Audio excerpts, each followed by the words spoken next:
今年嘅年初我分咗手，我就發現咗自己好似中意咗其中一個女仔。Oh my god！ 簡單嚟講咧，我係右層嗰算啦。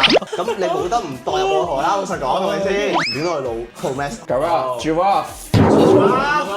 我新嘅屋企，我用咗好多嘅錢，我付穿都冇。我仲要係有幾嚿碎骨咧，10月係我一個中意嘅月份，就係因為今日決定拍一個2025年度嘅總結，因為我係唔知道佢哋2025係過成點嘅，所以我哋一人嚟一個年度嘅總結。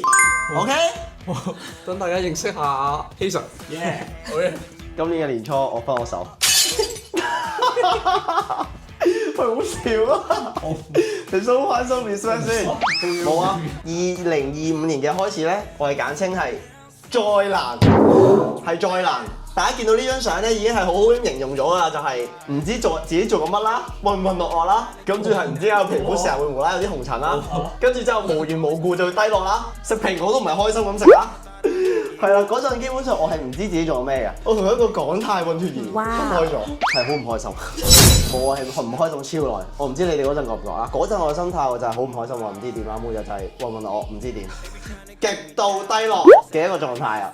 跟住之後咧，咁我好唔開心啦，咁好多謝我屋企隻貓貓咧陪伴咗我好耐，跟住呢個係我貓貓合照，佢朋友屋企隻貓生咗一竇，跟住我就問佢攞咗一隻，佢叫咩名啊？佢個名叫阿喵，或者叫 Killer， 或者叫殺手。喂，點解佢有得敷面膜嘅？係啊，因為我覺得己所不欲，勿施於人，咁將心比己，咁我就一齊敷少少。跟住去到年宵啦，重新感受翻一種愛嘅感覺。Damn！ 即係嗰陣見到大家過嚟咧，我係有一種真係發現咗原來係有人睇我哋，有人係在意我哋嘅感覺咯。因為我哋嗰陣一開始我哋搞年宵冇人睇，但係我都唔知大家有冇感覺到啦。嗰陣都仲係一個懵豬嘅狀態，嗰陣都係一個混混噩噩，係唔知點嘅一個狀態啦。係啦，多謝大家 support 支持咗我。我哋搞完年宵，我哋就嚟咗去咗一個日本嘅休息嘅旅行，都係會時不時會唔開心嘅，即係我自己嗰陣。但係開始覺得有好少少好轉，就係好似去咗其他國家，有少少散身嘅感覺。整體嚟講就嗰陣都係唔知自己做乜嘅。如果我而家回望翻嘅話，或者一半懵豬狀態，我去咗日本嘅我係啦，大家3月左右。嗱，大家見到呢兩張就係我敷面膜嘅相啦，係點解嘅意思咧？係因為咧就係喂，敷面膜都咁多嘢分享嘅。唔係呢個一個象徵，就係即係總之個人係會好容易就會敏感或者有紅疹啊嘛。跟住之後咧，我去完日本之後咧，開始有少少心理上嘅轉變，就係覺得我要調理翻好啲個身體，即係唔好令到自己係好似咁虛弱嘅狀態。跟住我就開始4敷面膜，我就4調理身體，我就想個人嘅狀態開始變翻好嘅，又開始變好嘅感覺，好重要啊！大家要記住呢一點，變好嘅感覺。OK， 我敷面膜之外，其實我都有做下其他嘢啦，去揾翻一個寧靜嘅心，我有睇書。哇！係啊，我開始又試下睇書啦。呢兩本係我覺得係改變咗人生嘅一本嘅兩本書。喺我人生我自己覺得最失意落魄嘅時候，呢兩本書俾咗鼓勵，俾咗方向，俾咗力量我。Damn！咁我嗰陣咧就睇書啦，個人就唔好再諗埋啲唔開心嘅嘢啦，就會揾咗好多途徑去試下做。咁當然啦，唔係一時三刻做到啦。咁所以咧係啦，我就做運動嘅，我就做運動。基本上咧係好似有機會可以揾翻一個寧靜平靜嘅自己嘅嘢咧，我都做晒㗎。跟住我同朋友去游水啦，朝頭早，所有好似講得出嘅嘢，即係我跑步啦，總之所有嘢咧我都會試下做。但係其實咧都係會唔開心，都係咁嘅。但係咧就冇，我都照做咯。去到可能係6月7月呢個時間咧，我哋就開始拍多咗片，我哋一個禮拜出2條 YouTube，即係我哋嘅工作開始頻密咗。呢個都係另一個契機。呢個都係呢個契機，就係我會覺得開始拍片多咗咧，佔據咗我時間再多咗咧，咁就係有嗰種更加快會忘嘅感覺咯。呢個之後睇翻，呢個犀利啦！我哋去咗一個巴黎嘅旅行團，跟住去咗一個巴黎嘅旅行團啦。你個樣好似唔知做，唔知見到有邊出？就發生咗一件令我驚為震驚嘅事啊！冇啊！我哋去咗個巴黎旅行團啦，咁我哋有一班人去啦，而我就發現咗自己好似中意咗其中一個女仔。Oh my god！ 我以為係假嘅，你知係真，原來係真。唔係啊！嗰下感覺係幾澎湃嘅，因為你哋試下代入下咧，就係我好唔開心一段咗好長嘅時間啦，跟住之後突然之間咧就有無啦啦就係唔知點解無啦啦有翻一種幾心動戀愛嘅感覺啦，嗰下係有少少衝擊嘅，我打到係少少衝擊嘅，係啦，嗰下咪仲要喺巴黎一個咁靚嘅地方，你都只能夠講冇計啊！巴黎啦，即係一個好靚嘅環境啦，好休閒嘅環境啦，跟住有一個好吸引嘅人啦，跟住之後咁你冇得唔代入我河啦，老實講係咪先？人之常情，係咪人之常情先？合理係咪合理㗎嘛？係啦，OK。但係因為咧，我嗰陣咧，我都發現咗自己咧，因為其實個狀態咧，其實係唔適合係有進一步嘅關係嘅。係啦，我認真咁講嘅，我係唔適合有進一步嘅關係我自己，因為喺人哋唔知情嘅情況拒絕咗佢。咁唔係，咁我自己係有好多嗰種戀愛嘅感覺啦，但係我係冇話俾人聽啦。咁人哋應該都唔知啦。但係你拒絕咗佢，最尾我冇拒絕咗佢，我係啦，我覺得係做得幾好嘅決定，因為我覺得其實嗰個狀態都唔適宜係進行進一步任何嘅關係嘅發展啊。係啦，因為始終咧平靜嘅自己咧都仲未翻嚟，所以咧我嗰陣咧都只係我嗰陣好難忍㗎，嗰啲感覺係好難忍㗎，但係我都只能夠講。強大理性嘅我咧係撳住咗嘅，係令到我係冇做啲咩特別嘅嘢啦。OK，因為戀愛係會令人麻木噶嘛，咁你麻木就會衝動噶啦嘛。但係啦，咁嗰陣咧就係一個小插曲啦，我會覺得係。跟住之後咁翻嚟香港咧，咁我係繼續翻一個健康嘅飲食啦。跟住呢個係呢個好緊要啦，呢個人生里程碑就係你唔知點解無啦啦有一日我哋發現咗我哋同此次傾到偈，跟住之後咧我哋同此次拍咗片。係完全係釘嘅咁，總之就係我哋第一次終於見此次啦。咁我嗰陣係超級開心啦，係啦。跟住之後咧，去到我就開始拍下，朝頭早5點鐘起身啦，我拍下跑步啦。總之就係我有嘗試 keep 住翻我之前嘅習慣啦，健康啲嘅一個生活作息啦。好，再下一張就係我又喺度睇書啊！哇，呢本書都係我上年睇嘅，我25年睇嘅其中一本書。我覺得呢本書都係非常之有趣，非常之係值得大家睇嘅。我統計過25年睇咗幾多本書，頂下我25年好似係睇咗7定唔知8本書。好啊！本書都係我改變人生嘅書啊！如果大家有興趣嘅話，我可以大家自己睇啦。好，人生奇異點，去到12月啦。12月啊，係12月喎。2025年嘅12月係一個人生嘅奇點啊！我自己會覺得點解咧？大家千祈唔好走開啊！我最尾會講，因為上半月咧我就經歷咗一個唔係我呢個，你聽我講先，你聽我講先。你聽我講先啦。上半月咧第一個人生嘅奇點係咩咧？我覺得呢一個係改變我人生㗎，將會即係我覺得發生咗嘅事。上半月咧就係冇防禦、毫無防禦地俾人哋降維打擊。係啦，咁降維打擊係咩意思咧？簡單嚟講咧，我係又沉咗船啦。咁咧，因為呢下係降維打擊啦，嗰下嘅沉船嘅狀態係仲勁嘅，我會簡稱話。即係你嗰下係個腦咧，我有2個禮拜分順唔到啦，唔知自己做緊乜啦，跟住個腦滿腦子都係佢啦，係癲嘅呢壇嘢。我唔知大家有冇呢種感覺，係好開心嘅，但係癲嘅。冇啊，係好開心嘅，即係我每日瞓前瞓醒都係諗緊佢咯，跟住我做 gym 又係諗緊佢咯，跟住我跑步又係諗緊佢，即係類似係呢種狀態，但係係癲嘅呢個狀態，即係我基本上我係好開心嘅，我每日都會笑緊，但係咧就即係我就唔可以唔諗佢咯，係被動地係啦。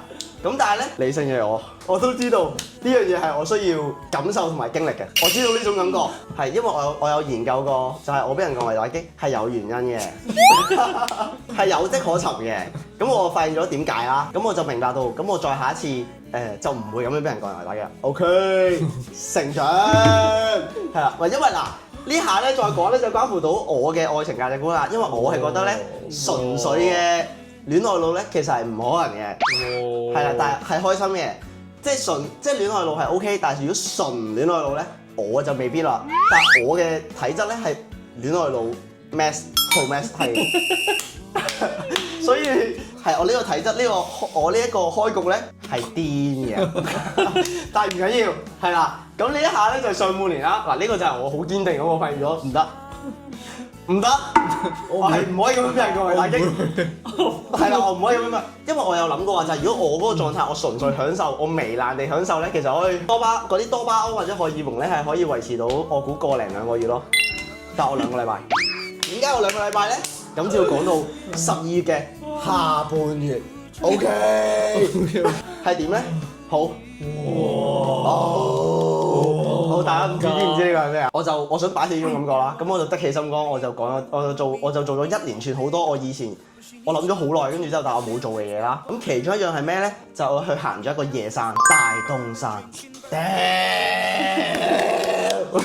我仲要係我自己一個行嘅，我自己我一個人行。我12點瞓，3點鐘起身，跟住我搭巴士去咗東涌，跟住之後再轉咗的士去咗大東山嘅山腳，一個人都冇，黑到乜都睇唔到。跟住我真係驚到，因為其實我本身未必唔係好驚啲神神怪怪嘢嘅，但係我嗰下因為真係黑到我唔開燈喺前面完全望唔到路嗰下，我係有少少驚咗嘅。但係我嗰下就覺得冇，要頂住，要搞落去，要彈，我要彈住嘅感覺。跟住之後咧，咁我就夾硬咁樣行埋上去啦。我行到上頂嗰陣咧，跟住之後呢個係我夜晚我去到頂咧，跟住我就伏低咗一部石度啦，跟住之後我望住個天啦，我就思考翻我2025年呢12個月做緊啲咩啦，我就真係有少少覺得自己成長咗，有一刻係有種覺得自己真係大個咗嘅感覺。嗰下係即係嗰下意識到自己係原來過咗咁多嘢，跟住之後自己大個咗，唔係冇咗，係少咗以前嗰種感覺咧，係幾開心㗎，係覺得自己見到自己成長係幾開心。跟住之後咧，我諗下嘅途中咧。跟住我望到呢一個日出，呢個日出真係好誇張。嗱，我覺得呢個 size 係有少少呈現到嘅，就係大家望到咧，佢係一個呈住一個半圓嘅狀態啊！因為我嗰陣個視線咧，我真係望到一個半圓嘅狀態，我就企咗喺呢度啦個頂，跟住之後咧，佢個光係咁樣滲出嚟咧，側邊係黑嘅，我後邊係黑晒嘅。跟住之後咧，佢呢度有個半圓狀態，我係感覺，我係覺得咧，我係望緊個地球係圓嘅感覺咯。呢個大家唔知望唔望到，真係我係覺得冇圓嘅感覺。我嗰下我係讚歎咗大自然嘅偉大啊 ！OK， 即係嗰下我係有少少眼濕濕咯。跟住我已經係好感動咯。呢個係再光啲嘅時候咯，就少咗嗰種啱啱升起嗰種叫咩啊？赤霞、朝霞。啱啱升起晨光啦，即係嗰下晨光係好靚啊！真係，跟住之後呢個就係再光啲嘅狀態啦。我準備咗一個少少嘅早餐啦，我自己影咗張相啦。我嗰下記錄咗，我係幾開心啦。咁嗰陣又係一個人都冇嘅。我本身以為個頂咧有啲人紮下營咁，我諗住可以拗下水吹傾下偈。跟住之後咧，但係原來係一個人都冇，咁唔緊要，咁我自己 enjoy 咗啦。有個鹹蛋黃，鹹蛋黃超級靚，不過唔緊要。到時放翻出嚟咯。係有個鹹蛋黃，跟住之後咧。跟住係啦，跟住行完呢一程山之後咧，我係一座好大嘅體會咧，就係我覺得其實自己一個人 OK 嘅感覺咯，即係自己一個人 OK 嘅感覺咯，同埋自己係可以應付到所有難關咯，同埋就係我係好強大咯，因為我落呢一程山嗰下咧係好辛苦嘅，我想講，因為我嗰下已經係有少少抽地筋㗎啦，但係我硬爆住咁樣落山啦，我係彈住咗，OK。嗰下真係更加知道我自己想做一個點樣嘅人咯，好感激都好開心咧。冇話就係25年都成年都身體健康，呢下我都真係超級開心嘅。老實講，真係唔怕同大家講。我回顧翻之後，我發現咗咧就係咧，我喺年初嗰陣咧，我做嘅一個少少嘅習慣啦，就係嗰下係唔會即刻有成效嘅，但係咧我慢慢累積少少咧，跟住我個人就會變得越嚟越個韌性越嚟越高，越嚟越強大。跟住去到我累積到一個點之後，可以每一個習慣或者我行為都可以連埋一齊嗰陣咧，我就變到一個超級強大嘅自己，我簡稱係超級屈機啊！哇！即係嗰下係 feel 到你所有嘢 connect 咗嘅感覺咧，係我只能夠係俾一個大大嘅拇指咯。咁都我哋暫時係未見到嗰個強大嘅佢啊！冇啊！我只能夠俾一個大大嘅拇指啊！大家少少展望就係2026年咧，我計個數係一個赤馬紅羊年，經歷埋26年嘅洗禮咧，我會變一個超級強大嘅人，嘅感覺啦。總之就係 OK， 咁啊，係啦，呢一年 OK。我對佢嘅總結咧就係咧，佢不停做 gym， 然之後不停沉船，唔容易㗎。係啊，有成長係唔易㗎。OK， 非常好啊，我好期待聽阿 Jo 同阿 Chris 嘅演講啊。好，咁多位嚟到 Jo 嘅 presentation 啦。Jo 咧就係一個就冇 Kason 咁強嘅，佢唔係一個不停進步同埋佢唔係無所不能嘅。佢嘅人生進度咧係快少少嘅，所以我已經係過咗嗰個成長進步緊嘅階段啦。成長進步嘅階段係上年同埋再上年，依家個 momentum 係感受，生命中嘅所有嘅美好，其實每一日都係可以過得好開心。好，嚟到呢度1月年宵啦，1月年宵大家咁多位有冇嚟先？嗱，1月講緊嘅係咧，嗰陣時我哋仲係一個嘰哩咕嚕咕嚕雞啦，係啊，就係激起咗嗰個拍片嘅熱誠、衝勁啊！見到你哋嚟到揾我哋嗰個鼓舞、嗰個嘅支持、嗰份嘅純粹啊，就係嗰份我同你哋之間嗰份唔會講出嚟嘅愛。我係有見到阿 Jo 偷偷地喊嘅。嚇？哦，雖然大家冇，唔好意思，唔好意思。雖然大家冇啊，但係應該都唔知。阿 Jo 都好少同你講，但係我都見到阿 Jo 係留咗2行馬尿，喺一個角落頭偷偷地。不過算啦，見到咁人齊，我都講少少啦，係嘛？我嗰陣時喺角落頭度喊，唉，一直支撐住我拍片嘅動力。即係當你有難過，你又唔開心嘅時候，其實你可能諗翻起過往好多嘅嘢，嗰啲就係令到你永不言敗嘅 moment。就係嗰陣時收到嘅禮物啦。哇，係咪好多嘅信咧？即係你意想唔到嘅就係呢3個男仔，好似你哋同我講啊，我可以帶到快樂俾你哋啊。然之後你見到我好開心啊，種種嘅所有嘢其實全部都喺我心入邊咯。所以我將呢啲嘅禮物全部收咗喺我舊屋嘅寶物櫃度。好，呢啲就係我人生嘅動力，寶物係我嘅寶藏。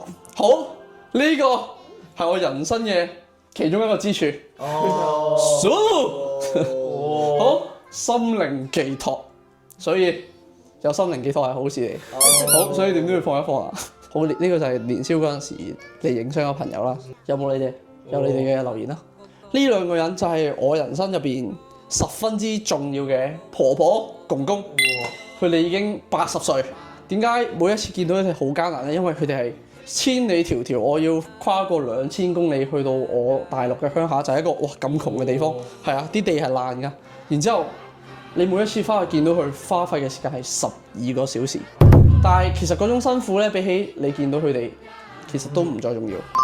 雖然佢甩咗隻牙，但係佢仍然係好開心，滿載住笑容。咁多位，呢啲就係我生命入邊好重要嘅一啲嘢，係家人，係我嘅 family。呢個係我由細到照顧我到大嘅婆婆。去到我10幾歲嘅時候，先翻去呢個鄉下，要照顧佢嘅孫，所以佢真係香港。係啊，佢嗰陣時就係攞雙程證落嚟，即係3個月就要翻去一次嘅。之後嗰陣時咧，仲要係佢冇高鐵㗎嘛，佢搭嗰啲火車要搭18個鐘。之後即係佢嚟香港咧嘅時候咧，係要花差唔多一整就24小時咯。冇啊，但係你嘅屋企人可以為你付出所有嘢。好，記住對你哋屋企人好啲。好，3月，3月咧，我其實唔係做咗好多嘢，因為嗰陣時好似未係好識得點樣運用自己嘅時間同埋嗰一樣。但係呢個時候估唔到 Giraffe 好，我係好中意 Giraffe 嘅咁多位。好 Gary， 好，雖然你都唔會睇到，我估唔到可以同呢啲咁嘅超級歌手合作，仲要係自己有聽開中意嘅。好，係一個人生重要嘅里程碑。4月份，4月份大家知唔知係咩日子？係繼12月之後1年入邊我最中意嘅月份。點解？因為係我嘅 birthday。好，大家記住，Jo 係4月28號生日嘅，記得同我講生日快樂。我生日就要放下假嘅，咁就去咗韓國旅行啦。嚟 Seraphim 嘅演唱會睇啦，喺韓國場嘅。哇 surprise！ 好，呢個就係第一次見到佢嘅時候嘅樣，係見到自己嘅偶像係會好緊張，然之後好開心咯。之後係其實你唔會講到好多嘢，然之後就嗰種情緒就係大家你哋自己感受下啦。希望你哋有一日見到我嘅時候都有呢種感覺。去完旅行之後翻到嚟，我過敏啦，或者突然之間喺韓國度食嗰啲醬油蟹，然之後變咗個豬頭。大家睇下我平時嘅感受啊，我變大咗5倍。人生係總會有困難同埋低潮嘅，係好正常，但係樂觀面對。嚟到5月係咪都未係開始正式做嘢嘅階段？做咗啲咩咧？嗱，呢個係邊個？大家識唔識？好，仲有同洪家豪踢波，仲有同好多嘅人踢波。踢波係好開心嘅，因為嗰個情緒咧就係你集中喺球場上面，你係冇壓力嘅。然之後揮發住個汗水，你義無反顧咁樣唔使去諗嘢去做嗰件事。之後，哇，嗰種哇，分散出嚟嗰種多巴胺，令到你個壓力冇晒。第一次去禮堂分享，5月正式去做矯視，正式由一個慢嘅人變咗做一個唔使再戴眼鏡，唔使再綁手綁腳。係，但係眼係開始有少少係會易啲光啊！咁多位你哋自己 feel 下去唔去做啦？我覺得自己係抵做。但係試過先都係戴。我下次問下點解試過先會戴眼鏡。好，6月你見到啦，冇乜嘢分享，就係去咗港島住咗1個星期啦。嗰條片大家都有睇嘅啦。7月份仲要7月份國際級球星係我兒時嘅睇嘅球星，佢唔係我兒時偶像。佢係我真係估唔到你係會同到呢一種級數嘅人拍片啦。你實現咗一個里程碑嘅感受，啟德睇波，睇我最中意嘅球隊阿仙奴，見到我最中意嘅球星Bukayo Saka。Bukayo Saka 係邊個？大家好，佢係阿仙奴嘅核心，阿仙奴嘅靈魂，阿仙奴嘅青訓，阿仙奴嘅所有嘢。好，7月仲有其他分享，就喺香港度睇我另一個偶像，Chang。好，喺香港度都聽到自己偶像嘅聲音咯，見到佢喺舞台上面揮發住汗水咯。好，遲啲我都會嘅，咁多位。等我哋紅館見。好，呢啲就係我珍藏嘅小卡。陳健安嘅歌係好有味道嘅，因為你聽佢嘅歌嘅時候咧，你會慢慢越聽越感受到佢嗰一個做人嘅熱誠，同埋佢嗰份做人純粹嘅快樂，係開心。8月份，呢一個人，佢係個好好嘅人，佢係阿希嘅 crush。然之後認識到佢係幾開心㗎，係好開心㗎。之後喺佢身上面學習到好多嘢，佢有太多嘅優點啦。呢個留翻俾阿希講，係我哋4個好好嘅朋友。大家你哋都記得 follow 佢啦，支持佢啦，支持我哋啦，多謝你。我哋去咗拍拖，有一條片，大家記得睇翻。哇！呢個重要，你係咪估唔到小葵老師？你咪估唔到我哋有台灣嘅觀眾咧？哇！嗰下就係你完全唔知道你嘅影響力係可以影響到一個你同佢言語唔通，係唔同領域、唔同語言嘅一個人，佢會中意你，因為令到佢開心，令到佢人生有改變、有成長。好，有陣時你話我俾力量你哋，但係其實你哋俾我嘅，我唔講，我嘅所有嘢你都係你哋俾我，係詳情會喺租嘅年度回顧度，我租嘅私人搬家年度回顧度有少少。好期待啊！呢個好，8月又去咗第2個旅行，拍完片之後，之前年宵請我哋嘅一班老友去嘅一個旅行，因為佢哋幫咗太多嘅手啦。咁呢個咧就係嗰度嘅 beach club 啦。哇！裏邊嘅女仔，咁多位呢一啲嘅 beach club 其實係因為嗰啲外國人咧係開放啲噶嘛，所以咧其實佢哋已經會喺個泳池度，大家自己得閒去感受下。仲有呢一個我老友，佢傻傻地嘅，係大家冇台玩。哇！呢個巴黎旅行簡直就係我人生去過數一數二開心嘅地方，係唔錯去啊！喂，原來咧嗰度嘅海咧係好藍好靚，所以我係好推薦大家去一次。雖然去搭飛機去都唔係好耐，5個鐘嘅啫。然之後嗰度食嘢係好平啦。之後我呢個傻佬唔使睇，好我哋睇嗰個日出，我覺得係我人生睇過最靚嘅日出，感受到自己融入咗喺個大自然度，去升起嗰一下，影嗰一張咁嘅 B 相。凌晨5點鐘起身冇瞓覺都已經值得啦。好，9月就係咯，哇！我估唔到9月見到 Mingo 老師，我估唔到 Mingo 老師係咁多粉絲，我都估唔到我哋3個傻咕嚕都有咁多觀眾，都有咁多自己中意自己嘅人。哇！嗰下其實有好多 moment 都係令到我好感動，我知自己原來做緊啱嘅嘢，我知原來有咁多人中意我。所以我都會好努力回饋俾大家，我會盡我能力，令到你哋感受到我嘅快樂，令到你哋都開心。非常唔喺度，所以偷偷地嘗試錫佢個 crash 打，但係唔成功。哇！呢一個又係我年度回顧片入邊，因為我差唔多搬屋啦。呢個屋企嘅新屋企嘅廁所，好期待啊！大家記得要睇呢條片。出咗未？係我咁多年嚟嘅心路歷程。咩㗎？我新嘅屋企，我用咗好多嘅錢。我而家我冇，我褲穿窿。我呢半年都只可以食2餸飯，仲要唔可以叫凍飲。仲要發生咗一件不幸嘅事，好不幸。嗰下係已經去到身體嘅，原來係咁脆弱㗎，人係好容易受傷嘅咁多位。我踢波拗柴啦，只有3個月冇踢波，享受唔到自由嗰種感覺，係好唔開心嘅。10月係一個冇乜經歷嘅，因為9月正春，去到一個匯豐邀請嘅一個 sharing 啦。11月正式開始做物理治療，第一次紮住隻腳，哇！做物理治療原來真係好痛好痛，希望大家唔使嘗試啦，但係嘗試下都幾好嘅體驗嚟嘅。我咁之後去咗韓國，因為整親之後放咗一個假。度過咗一個都係唔係幾好嘅假期，因為嗰下去韓國嘅時期，角膜受損，又有眼角膜損咗，又休養咗2個星期，係嘛？10月同埋11月係咪好多災多難？12月都話12月就係一個人生好開心嘅時間啦。點解？因為佢係有聖誕節啦，佢係有冬天啦，佢係有落雪啦。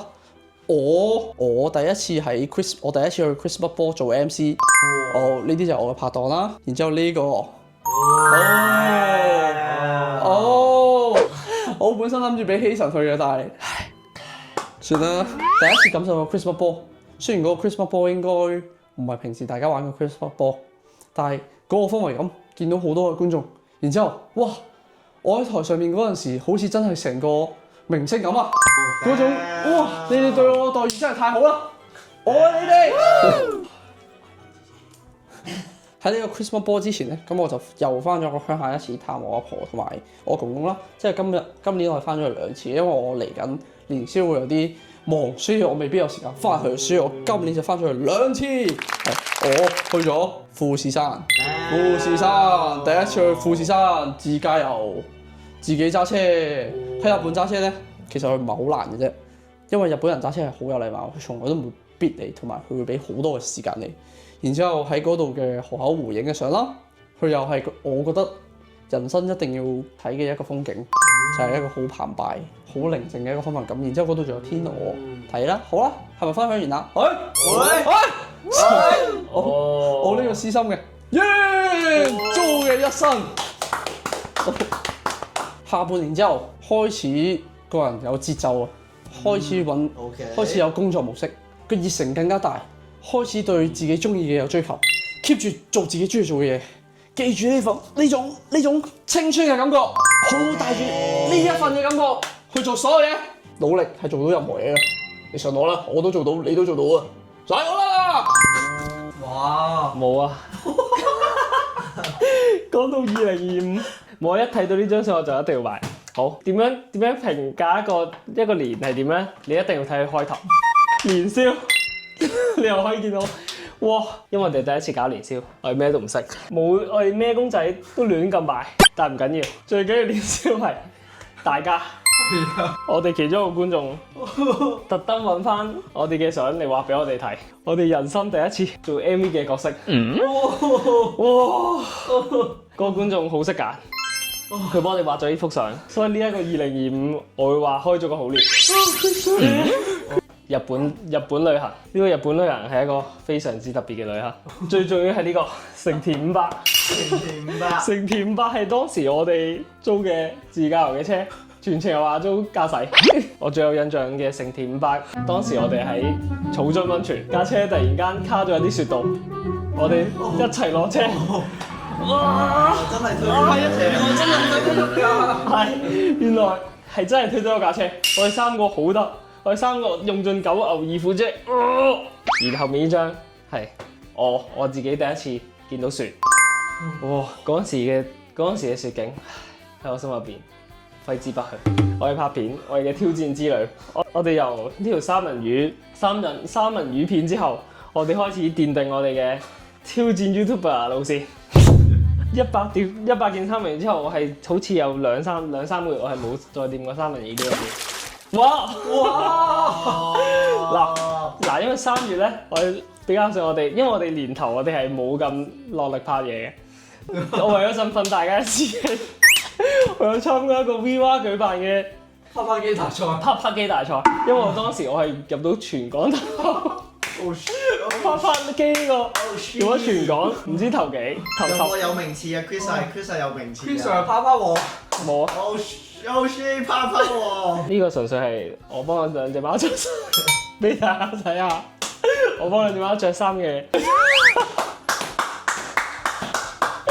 嗱，因為4月呢個係我哋第一次着正裝又 suit 西褲咁樣出現喺大家面前。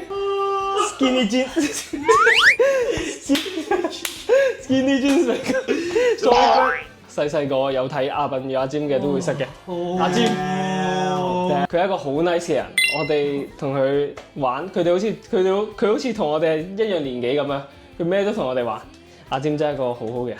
哦，5月踏入深淵嘅一刻，當時我冇開始夾公仔嘅。但係我有個朋友，佢係個夾公仔喎，佢就拉埋我。嗰陣時我見到呢隻熊仔幾得意，跟住我就同佢講：可唔可以幫我夾呢隻公仔？最尾幫我用咗700蚊夾到呢隻價值200蚊 Jellycat 熊熊，都仲係未清醒。嗰時我連飯都唔食，我就為咗夾公仔。搞到屋企好多 Jellycat。哇！6月，我哋個 Chris 蝦方係好 Chris，佢冇自己，唔需要開始，因為我好淳樸嘅。我哋都要100碟，我哋最尾嗰係食到我係要扣喉先完成到呢個挑戰。嗱，呢個好似一個垃圾，好似攞錯翻。但係呢個係好有紀念價值嘅，就係當時我哋沙頭角一天團，我哋最尾摘到嘅菜，我攞咗翻去，跟住我就開始嘗試煮嘢食，pick up 翻呢個煮嘢食嘅，pick up 咗可能個零禮拜，我就又懶啦。我睇下我有冇自己先。冇，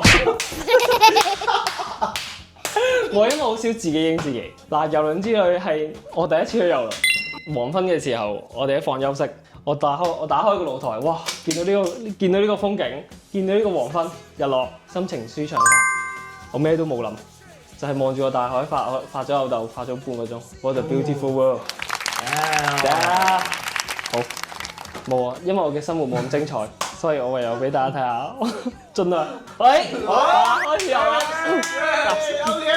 7月係我呢度最開心嘅一個月，應該暫時，因為我哋見到我嘅兒時見到嘅球星，Rainbow Beach，我哋入咗啟德睇波，第一次咁近見到啲球星踢波。呢個我攞到我嘅偶像Mo Salah 嘅簽名波衫，我呢件波衫我擺咗屋企鑲住咗。8月做咩？唔係死擺我嗰啲出嚟。唔係，因為我冇認自己嗰次。我哋去咗台灣出拍嘢，嗰陣時我哋就係日日就着住I Love Taiwan，我哋周圍走。佢嗰下其實佢又沉咗船，佢冇同大家講。呢下佢其實佢沉咗嘅，嗰下原本我坐嘅呢個位，跟住我就得咯，得咯，俾你。但係9月我會稱為一個多災多難嘅月，我唔知點解手機會有呢張相，但係我擺出嚟。哦，嗱，除咗呢個，我自己都多災多難。我同一日、同一時間、同一個地點、同阿 Jo 同一場波，我哋一齊拗柴，我哋一齊大拗。我去到而家3個幾月，我仲未踢波，因為我再將我隻腳練強啲，先再去翻踢波。所以呢幾個月係好難忍。嗰時真係靠我嘅媽媽。如果冇我嘅媽媽，我嗰時係仲要係話有碎骨，我仲要係有幾嚿碎骨咧。跟住所以咧，其實我嗰陣時一開頭行唔到，我就係咁重生，係咁訓練，係咁靠我嘅貓嚟治癒。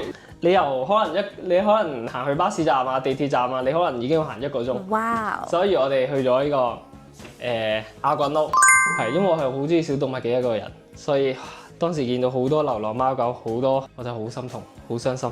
見到佢哋呢啲樣，我哋放咗去跑步，見到你哋呢啲樣，我已經心滿意足，好感動，好開心。我第一次人生去做兄弟參加婚禮，我嗰時我連幾多錢人情我都唔知要包幾多，跟住全部都係我啲朋友一手包辦。第一次一齊咁樣咧，發覺哇，原來時間過得好快。當時我哋呢啲無頭小子咁樣就去到呢個結婚嘅年紀，嗰陣時係真係好感慨，覺得人生即係要好好珍惜大家嘅時間。10月係都係我一個最中意嘅月份，就係因為我嘅生日，同埋聖誕節都係呢個時候。咁多位 Chris 係12月31號生日啦，我係12月31號，我係全年最後嗰一日，居同到193 Jenny， 好感動。我哋3個寂寂無名嘅小子，去到而家都有少少明星同我哋拍，好感動。2026我哋展望就係呢個微笑，我哋向前，向前微笑，繼續努力，繼續向前，加油！我俾啲掌聲佢啊！真係俾啲掌聲，大家都好叻。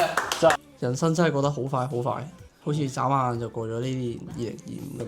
依家都好開始珍惜自己有嘅時間，珍惜每一次見到你哋嘅機會，每一樣之後就好好感受嗰件事、嗰個環境、嗰度嘅所有人。嚟緊有好多活動啦，我哋會仲有好多嘅片啦，仲有好多嘢啦，我哋會一直喺度。冇錯，希望你哋都一直支持我哋咯。2026回顧見。2026我哋一齊加油啦！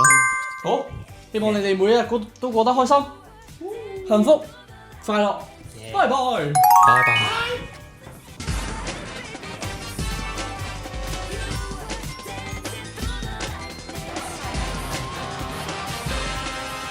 Dream boy is coming to town.